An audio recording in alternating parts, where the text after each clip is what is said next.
일본 조선업 2위인 재팬마린 유나이티드가 마이즈루 사업소에서 상선 건조에서 철수하는 방향으로 검토하고 있다는 것이 밝혀졌습니다.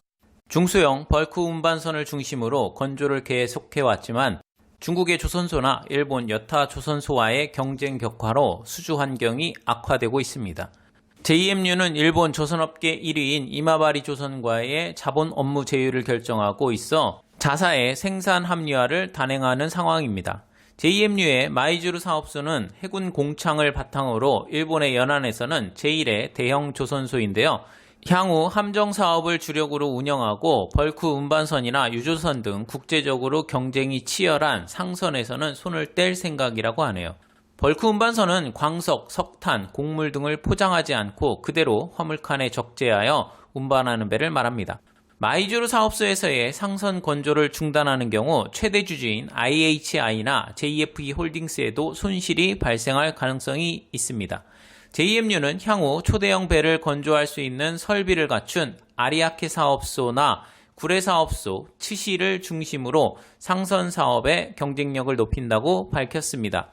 JMU는 11월 말에 이마바리 조선과의 자본 업무 제휴를 발표하면서 경영통합에는 착수하지 않지만 상선의 영업과 설계를 담당하는 새 회사를 공동으로 설립하는 등 광범위한 협업을 진행한다고 밝혔습니다.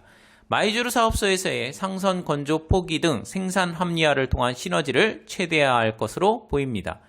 JMU는 독자 기술인 SPB 탱크를 탑재한 LNG 운반선 4척 건조를 추진했지만 2017년 납기 지연 문제가 발생하면서 적자가 발생했습니다.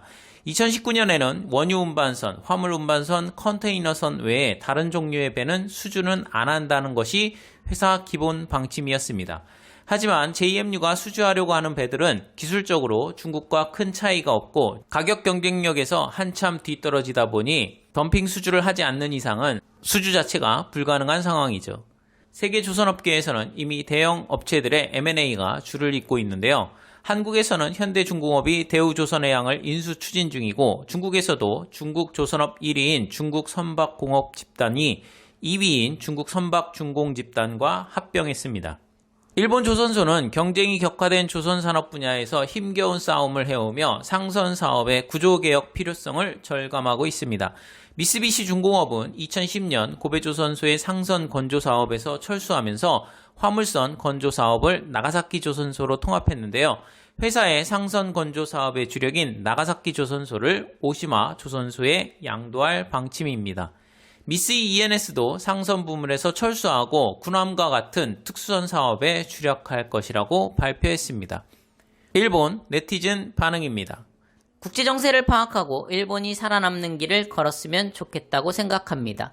방위청 예산으로 함선만 건조하면 경영은 안정되겠지만 일본 조선업계는 끝없는 불황이네. 와, 대단하다. 아베 총리 덕분에 일본 기업들이 점점 합리화되어 가네. 이것으로 생산성도 올라간다. 제대로 일본 제품 만들기를 하다 보면 자연스럽게 수주는 따라온다. 당연히 시장 개척이나 새로운 투자는 필요하지만 한국, 중국의 메이커는 출혈 수주로 어떻게든 조업을 하고 있겠지만 언제까지나 지속될 수는 없습니다. 조만간 모든 것을 잃을 것입니다.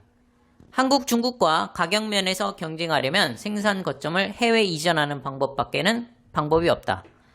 이마바리 조선을 축으로 일본의 조선 자원을 엮어나가는 수밖에 없다. 이로써 폐하여 물거품이 되면 호화여객선과 특수선에서 살아남은 유럽보다 설 자리가 없어질 것이다.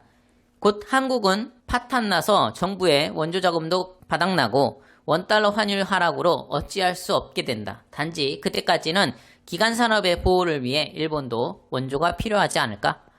한국이 적자 수주를 할 수 있는 것은 정부 편들기가 있기 때문. 그렇다면 감당할 수 있는 예산을 짤 수 없을 정도로 경제에 타격을 줄 경제 제재가 필요하지 않을까?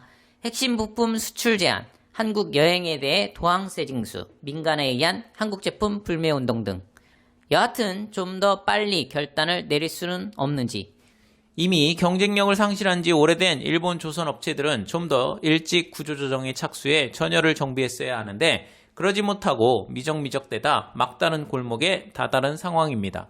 세계적인 조선업 재편이 가속화되면서 경쟁력을 상실한 일본 조선업체들의 상선 건조 축소 움직임이 더욱더 확산될 가능성이 높은 상황입니다. 시청해주셔서 감사합니다.